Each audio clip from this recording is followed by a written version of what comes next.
Bismillahirrahmanirrahim.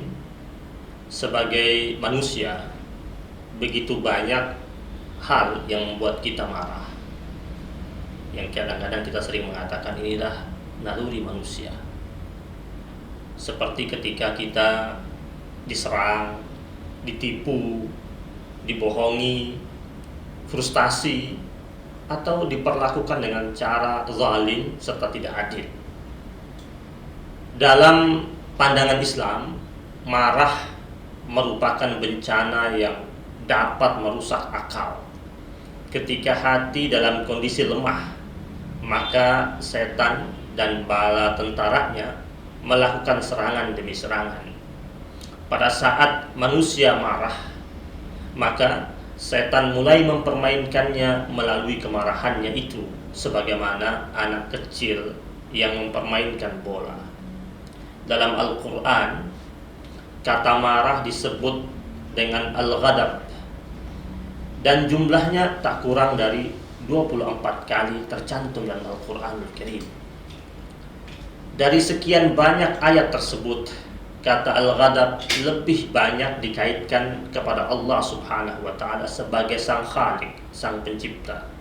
Hanya sedikit ayat yang mengaitkan al-ghadab dengan manusia, dan itu pun bukan terhadap manusia biasa, tetapi terhadap Rasul Allah, yaitu Nabi Musa alaihissalam, ketika ia marah menjumpai kaumnya yang ternyata berpaling daripada Musa alaihissalam ketika ia baru pulang dari Bukit Tursina.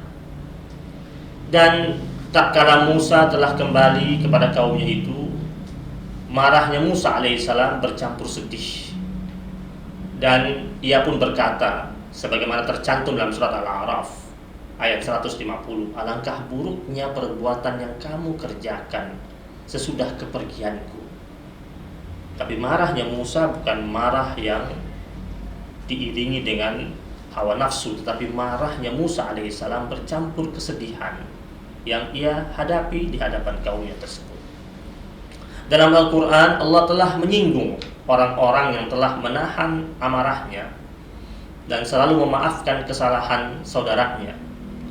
Salah satunya Allah katakan orang-orang tersebut sebagai penghuni surga, di mana Allah berfirman dalam surat Al-Imran, alladzina yunfikuna fis sarra'i wad dharra'i wal kadhiminal ghaidha wal 'afina 'anil nas wallahu yuhibbul muhsinin, yaitu orang-orang yang memaafkan, orang-orang yang menafkahkan hartanya baik di waktu lapang maupun di waktu sempit, dan orang-orang yang mampu menahan amarahnya dan memaafkan kesalahan orang lain.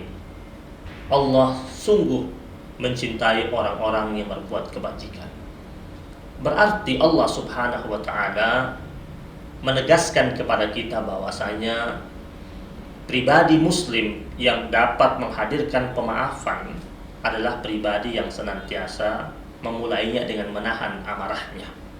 Jika dia mampu menahan amarahnya, maka dia akan menjadi pribadi yang memiliki hati yang begitu lapang untuk mudah memberikan maaf kepada saudaranya sesama muslim, atau bahkan kepada orang lain sekalipun.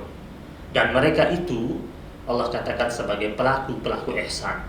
Dan pelaku-pelaku ihsan Allah katakan wallahu yuhibbul muhsinin, dan Allah Subhanahu wa ta'ala amat sangat mencintai para pelaku kebaikan dan kebajikan tersebut. Pelaku kebajikan amat sangat dicintai oleh Allah Subhanahu wa ta'ala, dan pribadi yang bijak ia akan tumbuh pada diri seseorang yang salah satunya adalah ia mampu mengendalikan amarahnya. Ada ungkapan yang menyatakan bahwa orang yang sabar melebihi seorang pahlawan, dan orang yang menguasai dirinya melebihi orang yang merebut suatu kota sekalipun.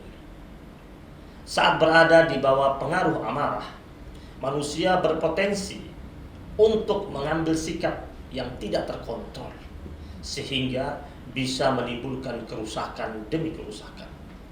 Rasulullah Shallallahu Alaihi Wasallam menyadari kecenderungan ini.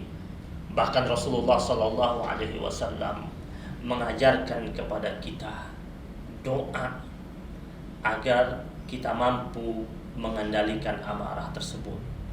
A'udzu billahi minasyaitonir rajim, yaitu dengan membaca ta'awuz, aku berlindung kepada Allah dari pengaruh dan godaan syaitan yang terkutuk.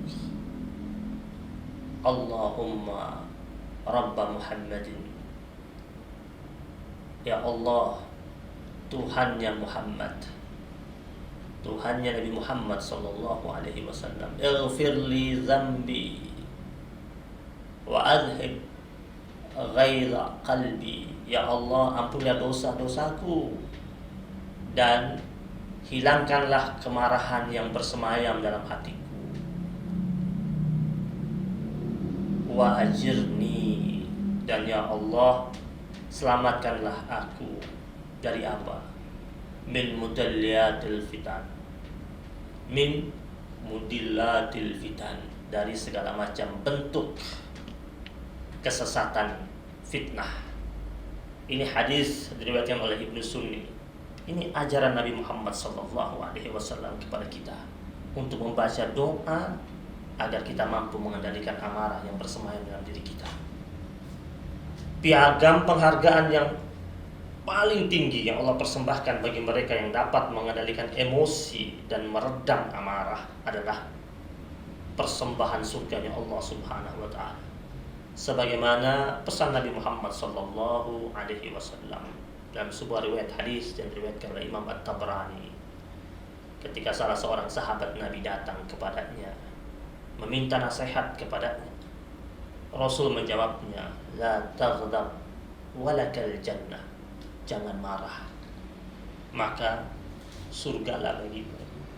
Berarti jika kita menginginkan mudah masuk surga, gampang dihantarkan menuju pintu surga Allah Subhanahu wa taala, jangan hiasi kehidupanmu di bumi Allah Subhanahu wa taala dengan amarah.